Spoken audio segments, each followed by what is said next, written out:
ఒక చుక్క రాలి అరే ఈ సందర్భం కూడా మాట్లాడకపోతే ఎట్లా అని అనిపించి మాట్లాడుతున్నా. కురుమయ్య స్వామి 18 సంవత్సరాలు అనేక కష్టాలు ఇబ్బందులు ఉన్నా గురుస్వామి మాట చెప్పిండు, పేదోడు కదా ఆర్భాటాలకు పోకుండా ట్రైన్లో వస్తాడని. మమ్మల్ని అందరినీ ట్రైన్లో ఒకే తల్లి పిల్లల్లాగా తీసుకొని క్షేమంగా చేర్చిన ఘనత మా జనార్దన్. అట్లాగే నైనా నువ్వు బాధపడకు, నీకేమైంది, నువ్వెంత ఖర్చు పెట్టుకుంటావు అంతే. ఒకసారి భయపడుతుంటే ఈ గురుస్వామిని పూజకు తోలుకొస్తే ఎంత ఇవ్వాలను అని ఒక్కో గురుస్వామికి ఒక్కో రేట్లు కూడా ఫిక్స్ చేసుకున్న వాళ్ళు ఉన్నారు. నేను వేరే వాళ్ళని తక్కువ చేయను, కానీ నా గురుదేవుని అయితే నేను జ్ఞాపకం చేసుకుంటా. ఎంత ఇవ్వాలనుకున్నావు నాయన, నీకేమి బుద్ధి పుడితే అది ఇంట్లోకి వెళ్ళి తెచ్చి అని ఇచ్చినంత తీసుకున్న గురుదక్షిణ గురుస్వామి మా పేదల గురుస్వామి. ఇంకొక విశేషం ఉన్నది, అయ్యప్ప మాలాధార నిత్యన గురుస్వామి గారి సన్నిధానంలో ఒక 10 రోజులు ఉండి వస్తే తప్పకుండా మార్పు వస్తుంది అనేది అంతే సత్యం. ఇక్కడ ఉన్న వాళ్ళు చాలా మంది ఆ అనుభూతిని పొందినాం. వారి ప్రవచనం ఇక్కడనే కాదు, శబరిమలలో కూడా మేము విన్నాం.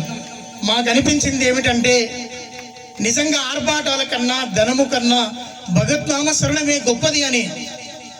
మంత్రం బ్రాహ్మణాధీనం, దైవం మంత్రాధీనం.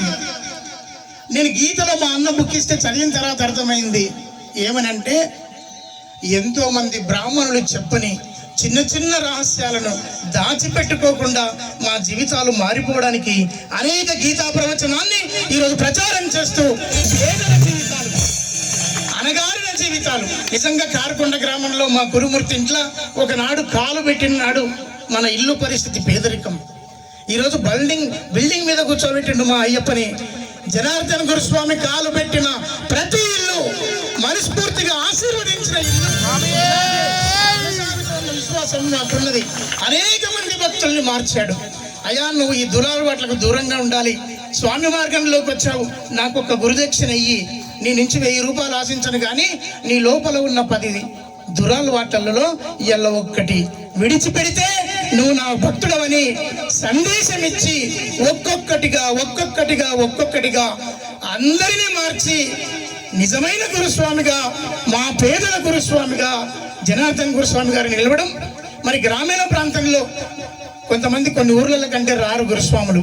ఈడ టౌన్లో పెడితే వస్తాం, ఇది ఇట్లా ఉంటే వస్తాం, అట్లా ఉంటే వస్తామని. మీకు ఇల్లుంది, ఆ ఇంట్లో మీ అమ్మ నాన్న ఉన్నారు, నీ కుటుంబం ఉంది, నీ గురుదేవుని నేనున్నా, ఎంత పేదవాడవైనా నీ ఇంటి వస్తానని ఎంతో మందిని మార్చాడు మా గురుస్వామి. అట్లాగే మా పెద్ద గురుమూర్తి వాళ్ళ అన్న, ఆయన చూడండి అచ్చం ఆయనను అనుసరించే ఉంటాడు.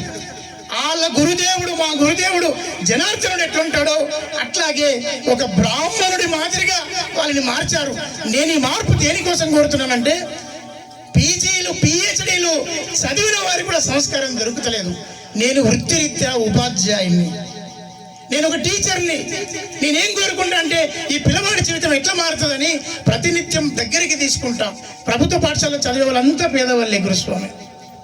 కానీ ఎంబడి పెట్టుకొని, అయినా నువ్వు ఇంత పెద్దగా అయినా, ఇంత వయసు వచ్చింది, నీకు పిల్లలున్నారు, కుటుంబం ఉంది, నువ్వు తాగుబోతుగా కాకూడదు, తిరుగుబోతుగా కాకూడదు, నీ సంసారాన్ని కుటుంబాన్ని బాగుపరచుకొని సన్నిధానంలో ఎంతో మందిని మార్చి ఆ పరిమళగిరికే పరిమళాన్ని వెదజల్లుతున్న జనార్దన్ గురుస్వామికి శిరసు వంచి మరొక్కసారి వారి యొక్క దీక్షా ఫలితం, వారి యొక్క నడవడిక మాకు ఆదర్శం, మాకు మార్గదర్శనం.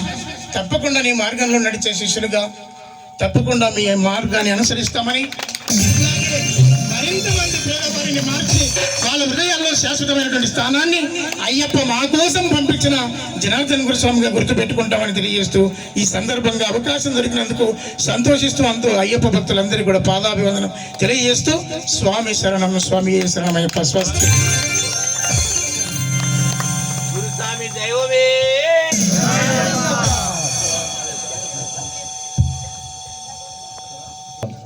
ఇంతమందిలో మాట్లాడించారు, ఏదైనా పొరపాటు మాట్లాడుతుండవచ్చు, దానికి ఏం తప్పు మాట్లాడినా మీరు ఏం తప్పు పట్టుకోకండి. తనకు చెప్పలేని స్థితి, మనసులో భావన ఉంటుంది కానీ బయటికి విశదీకరించి చెప్పలేడు. స్వామి చెప్పినట్లుగా స్వామి ఉపాధ్యాయుడు కాబట్టి చెప్పగలిగాడు. స్వామి మామూలుగా పొద్దున్న లేస్తే రేగ్గాలు అమ్ముకొని తిరుగుతుంటాడు, బతుకుతుంటాడు. స్వామి చిన్న కుటుంబం, ఇల్లు కట్టుకున్నాడంటే కట్టుకోడు, ఎంతో కష్టపడి కట్టుకున్నాడు. ఎక్కువ సంపాదన ఉండదు, రోజు రేగి పనులు, అరటి పనులు, జామ పనులు అమ్ముకుంటాడు ఆయన. మనకు మాట్లాడడం చేత కాదు, ఏదో ఒకటి తను తోచింది చెప్తాడు. ఏదైనా మీరు స్వీకరిద్దాం. శరణమయ్యప్ప. స్వామి శరణం. స్వామి, నేను హాస్టల్ వార్డెన్గా వర్క్ చేస్తున్నా. నేను గత 97 నుండి అయ్యప్ప మాల వేయడం జరిగింది.